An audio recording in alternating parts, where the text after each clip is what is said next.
आज मैं आपको तुलनात्मक लोक प्रशासन के अंतर्गत ब्रिटिश प्रशासनिक व्यवस्था की प्रमुख विशेषताओं के परिचय के बारे में या प्रमुख विशेषताओं का परिचय देना चाह रही हूँ और उनके बिंदुओं पर हम चर्चा करेंगे।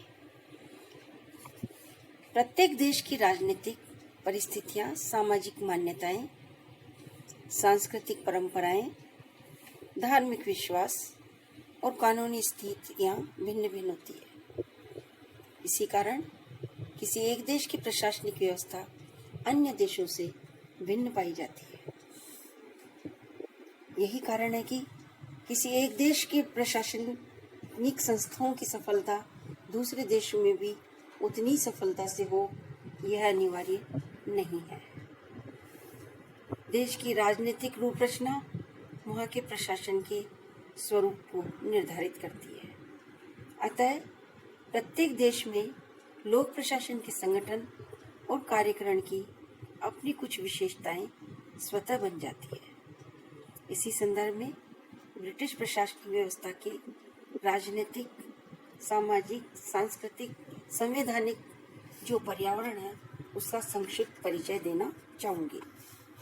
राजनीतिक कार्यपालिका का स्वरूप और उसकी स्थायी कार्य प्रणाली, लोक सेवकों की भर्ती हेतु योग्यताएं, लोक सेवकों की भर्ती की विधि, भर्तीकर्ता की निष्पक्षता, लोक सेवकों की दशाएं, प्रशासनिक संगठन का स्वरूप, सरकार के विभागों तथा मंत्रालयों का संगठन, प्रशासनिक संगठन में सत्ता, परामर्श, नियंत्रण, पर्यवेक्षण और उत्तरदायित्व का स्वरूप, राजनीतिक मान्यताएं एवं परंपराएं आदि मुख्यतः शासन व्यवस्थाओं में भेद उत्पन्न करती है। अतः केंद्र सरकार और प्रशासन दोनों को इस चारों तरफ की परिस्थिति के संदर्भ में समझना आवश्यक है। ब्रिटिश सरकार का संरचनात्मक ढांचा, अर्थात ब्रिटेन के केंद्रीय प्रशासन को देखें तो वहाँ सैद्धांतिक तौर पर तो राजतंत्र है, लेकिन वास्तव व्यवहार में वहाँ प्रजातंत्र शासन है। महाशासन के सर्वोच्च अधिकार आज भी सम्राट को प्राप्त है। प्रधानमंत्री, अन्य मंत्रियों, लोक सेवकों के उच्च पदों पर ब्रिटेन की ओर से दूसरे देशों में राजदूतों की नियुक्ति सम्राट द्वारा की जाती है। वे सभी सम्राट के प्रसाद पर्यंत अपने पद पर बने रहते हैं। मंत्रियों के मध्य विभागों का बंटवारा और अन्य फेरबदल वही करता है। युद्ध की घोषणा, दूसरे देशों से आर्थिक, सांस्कृतिक संबंधी कार्य, समस्त संधियां उसी के द्वारा की जाती है। एक प्रकार से समस्त कार्यपालिका संबंधी शक्तियां सम्राट में निहित है। उसे व्यवस्थापन और कुछ न्यायिक अधिकार भी है। संसद के सत्र को आमंत्रित करना, सत्र का स्थगन, सत्रावसान, यहाँ तक कि कॉमन सभा अर्थात संसद का निम्न सदन को भंग करने का अधिकार भी उसे है। वह न्यायाधीशों की नियुक्ति करता है एवं क्षमादान करने का भी अधिकार सम्राट को प्राप्त है। लेकिन इसका व्यवहारिक पक्ष कुछ और ही है। वास्तविक कार्यपालिका वह मंत्रिमंडल में है जिसका अध्यक्ष प्रधानमंत्री है। कॉमन सभा में बहुमत दल के नेता को ही प्रधानमंत्री पद पर आमंत्रित करने की सम्राट पर बाध्यता है। प्रधानमंत्री की सिफारिश पर ही उसके द्वारा अन्य मंत्रियों की नियुक्ति की जाती है। मंत्रियों के मध्य उसके द्वारा विभागों का वितरण प्रधानमंत्री के परामर्श अनुसार ही करना होता है।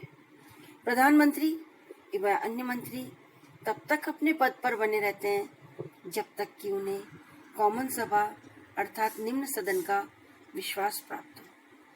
लोक सेवकों, विदेशों में राजदूतों आदि की व्यवस्था में नियुक्ति सम्राट प्रधानमंत्री के परामर्श अनुसार ही करता है। व्यवहार में समस्त कार्यपालिका शक्तियों का उपयोग मंत्रिमंडल करता है। मंत्रिमंडल कॉमन सभा के प्रति उत्तरदायी है। कॉमन सभा के पास उपलब्ध साधनों में से किसी विधि से अविश्वास प्रदर्शित करके कार्यपालिका को अभ्यस्त किया जा सकता है।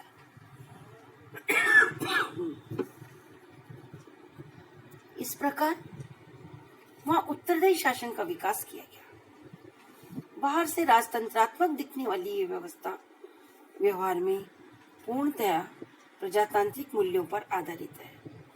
संसदात्मक शासन व्यवस्था ब्रिटेन की संसार को एक अनूठी देन कहा जा सकता है। संसदीय प्रश्न, संसदीय समिति व्यवस्था, बजट पर बहस, बजट स्वीकृति, अंकेक्षण और विभिन्न प्रतिवेदनों पर संसद में बहस आदि के द्वारा जनप्रतिनिधि संसद में बैठकर प्रशासन पर निरंतर अंकुश बनाए रखते हैं। केंद्रीय प्रशासन विभागीय व्यवस्था पर आधारित है। लंदन में वेस्टमिनिस्टर नामक कार्यालय में प्राय समस्त प्रशासन के विभाग स्थित है। ये केंद्रीय सरकार का अंतिम सचिवालय है। क्षमा चाहती हूँ, यह केंद्रीय सरकार का सचिवालय है। मंत्रिमंडल सरकार की नीतियों का प्रारूप तैयार कर व्यवस्थापिका में उसे अंतिम रूप दिलवाता है। कार्यपालिका और व्यवस्थापिका में घनिष्ठता का संबंध है। ये एक दूसरे पर अंकुश भी रखते हैं तो आपस में समन्वय एवं सहयोग के लिए भी प्रतिबद्ध है। व्यवस्थापिका के सदस्यों को ही वास्तविक कार्यपालिका का सदस्य नियुक्त किया जाता है। संसद के अधिवेशन में मंत्रीगण संसद की बैठकों में भाग लेते हैं। मंत्रिमंडल सामूहिक रूप से कॉमन सभा के प्रति जवाबदेह है। वहाँ संसदीय प्रणाली का प्रचलन है। ब्रिटेन संसदीय प्रणाली की जन्मस्थली माना जाता है। इस प्रकार कुशल प्रशासन के लिए प्रधानमंत्री को सचिवीय सहायता की आवश्यकता होती है। उसे कदम कदम पर सचिवीय सहायता प्रदान करने के उद्देश्य से प्रधानमंत्री सचिवालय का भी उदय ब्रिटेन में हुआ। प्रधानमंत्री को निर्णय लेने में कदम कदम पर यह सचिवालय सहायता देता है। इस सचिवालय की सहायता के बिना प्रधानमंत्री अपने दायित्वों का निर्वाह नहीं कर सकता। इसी प्रकार केंद्रीय स्तर पर मंत्रिमंडल सचिवालय का विकास हुआ। निर्णय लेने से पूर्व मंत्रिमंडल को अनेक सूचनाएं, सामग्री, आंकड़ों आदि की नितांत आवश्यकता होती है और मंत्रिमंडल सचिवालय इन्हें एकत्र कर उसको संक्षिप्त कर सारगर्भित बनाकर मंत्रिमंडल के सदस्यों को उपलब्ध कराता है। मंत्रिमंडल की बैठकों की सूचना तैयार कर कार्य सूची सहित सदस्यों को प्रेषित करने, मंत्रिमंडल की बैठकों की व्यवस्था करने, बैठकों में सूचना सामग्री एक कैप्सूल के रूप में उपलब्ध कराने, बैठकों की कार्यवाही को लेखबद्ध करने, बैठकों में किए गए निर्णयों से संबंधित अधिकारियों अभिकरणों को अवगत कराने, मंत्रिमंडल के निर्णय के कुशल क्रियान्वयन को सुनिश्चित करने आदि जैसे महत्वपूर्ण दायित्वों का निर्वाह यह मंत्रिमंडल सचिवालय करता है। इस सचिवालय का प्रधान अधिकारी मंत्रिमंडल सचिव कहलाता है। यह सचिवालय ही नहीं बल्कि देश के समस्त लोक सेवक इस सचिव से कुशल प्रशासनिक नेतृत्व उपलब्ध कराने की अपेक्षा रखते हैं। यह सचिवालय केंद्रीय प्रशासन में सहयोग और समन्वय स्थापित करता है। इसी प्रकार ब्रिटेन के क्षेत्रफल की दृष्टि से यह एक छोटा देश है। इस कारण वहाँ एक ही सरकार द्वारा संपूर्ण प्रशासन का संचालन किया जाता है। केंद्रीय शासन संबंधी संपूर्ण शक्तियों का प्रयोग करती है। इसी को संपूर्ण संप्रभु माना जाता है क्योंकि कोई सरकार उसकी संप्रभुता में हिस्सा बटाने के लिए वहाँ नहीं है। अर्थात संपूर्ण देश का प्रशासन एकात्मक व्यवस्था पर आधारित है।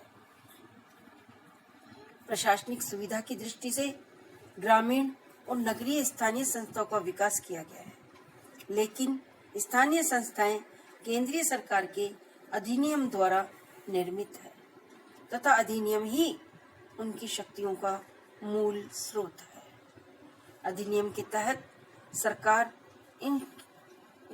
इनकी शक्तियों का नाम, क्षेत्रफल आदि में आवश्यकता अनुसार परिवर्तन कर सकती है और चाहे तो इन्हें समाप्त भी कर सकती है। इसी प्रकार ब्रिटेन के प्रशासन में समिति व्यवस्था भी एक अनूठी विशेषता है। केंद्रीय स्तर हो अथवा स्थानीय स्तर,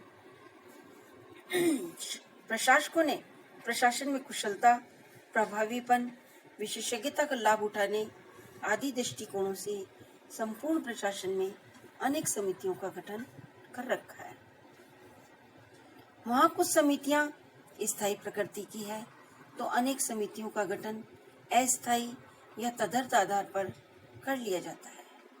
अतः अब हम ब्रिटेन के प्रशासन में पाए जाने वाले जो प्रमुख लक्षण है उनका इसके अगले व्याख्यान में भाग 2 में स्पष्ट करेंगे।